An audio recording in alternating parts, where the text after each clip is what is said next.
မင်္ဂလာပါရှင်။ရောင်ကတဲ့ channel ရဲ့နောက်ဆုံးရသတင်းကိုတင်ဆက်ပေးပါမယ်။တနင်္သာရီမြို့နယ်သမုတ်ချုံရွာမှာတပ်ဆွဲထားတဲ့စစ်တပ်နဲ့ PDF တပ်တွေရှေ့တာတိုက်ပွဲဖြစ်ပွားပြီးစစ်သား10ဦးသေဆုံး။တနင်္သာရီတိုင်းတနင်္သာရီမြို့နယ်သမုတ်ချုံရွာမှာတပ်ဆွဲထားတဲ့ဂျပန်စစ်တပ်နဲ့ PDF တပ်တွေရှေ့တာတိုက်ပွဲဖြစ်ပွားပြီး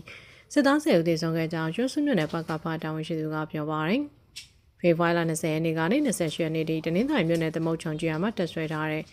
အကြမ်းဖက်စစ်တပ်နဲ့ PDF တပ်တွေရှေ့တာတိုက်ပွဲဖြစ်ပွားခဲ့ကြောင်းထို့ထိတွေ့တိုက်ပွဲတွေ PDF တပ်က drone နဲ့အကြိမ်များစွာတိုက်ခိုက်ခဲ့ပြီးလက်နက်ကြီးလက်နက်ငယ်နဲ့လည်းဝင်ရောက်ပစ်ခတ်တိုက်ခိုက်ခဲ့ကြောင်းသိရတယ်။ထို့သောတိုက်ပွဲများဖြစ်ပွားပြီးနေမြေရှင်းလင်းဆောင်ရွက်စဉ်မှာလည်းတမုတ်ချုံရတင်ဂျပန်စစ်တပ်က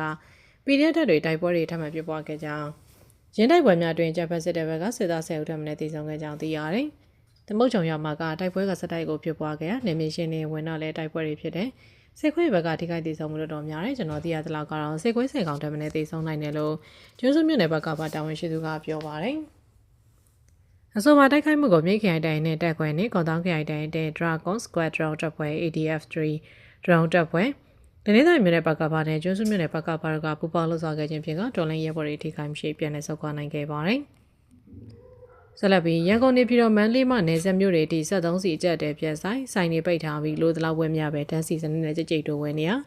ရန်ကုန်နေပြည်တော်မန္တလေးနဲ့နယ်စပ်မြို့တွေထိ73စီအကျက်တဲပြန်လည်ဖြစ်ပေါ်နေပြီး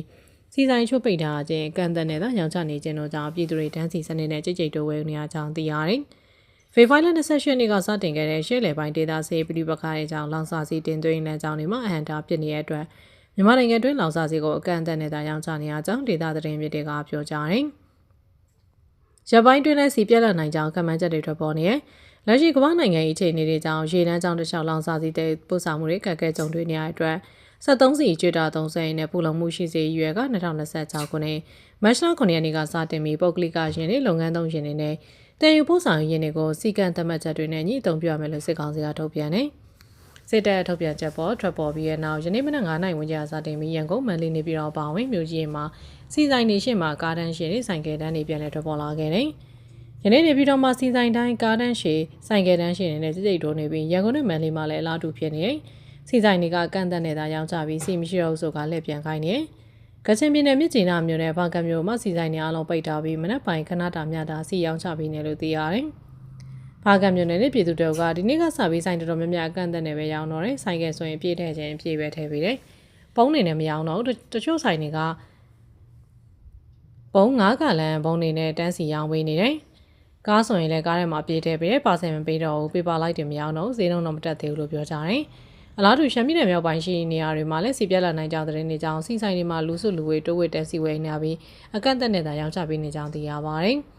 ရှမ်းပြည်နယ်မြောက်ပိုင်းသတင်းမြစ်တုံးကတမျိုးနဲ့တမျိုးအခြေအနေမတူတချို့မျိုးတွေကစီပြက်ပြီးတချို့ကကားဆိုင်ကဲလောက်ပဲဖြည့်ပေးတယ်ပါဆယ်မရတော့ဘူးတန်းစီဝဲနေရတယ်ဈေးမတက်သေးပေမဲ့ရက်ပိုင်းလောက်ဆိုရင်စီပြက်နိုင်တယ်လို့ပြောကြတယ်။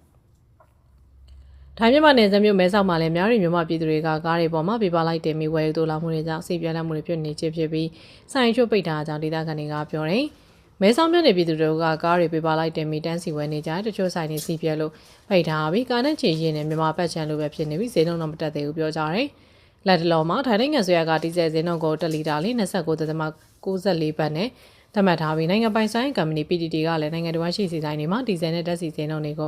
15ရက်ကြာမတက်ပဲရောင်းချပြီးသတ်မှတ်ထားကြောင်းထိုင်းသတင်းတွေမှာပေါ်ပြတယ်။ထိုင်းဘက်ကမော်တော်ယာဉ်မောင်းတဲ့သူတွေကိုစီပုံးနေသူမဟုတ်တဲ့ရွရလွယ်ကူတဲ့ခွက်တွေနဲ့စီပြည့်တင်ရင်ကိုယာယီရှောင်ကျဉ်တိုက်တွန်းထားပြီးကားကုန်တွေကလည်းလုပ်ငန်းသုံးရင်းတွေအတွက်ဝန်ဆောင်မှုတွေကိုပုံမှန်တိုင်းဆက်လက်ဆောင်ပေးပြကြအောင်ထုတ်ပြန်ထားပါတယ်။လက်ရှိချိန်နေရမြန်မာနိုင်ငံတွင်းမှာ73စီအကျက်တဲပြန်လည်မြင့်တက်လာနိုင်ကြောင်းသုံးသပ်မှုတွေရှိပြီးပြည်သူများအနေနဲ့လိုအပ်သလိုတူလောင်ဝယ်ယူမှုတွေကြောင့်ပုံမပြတ်လည်နိုင်တဲ့အန္တရာယ်ရှိနေကြောင်းသိရပါတယ်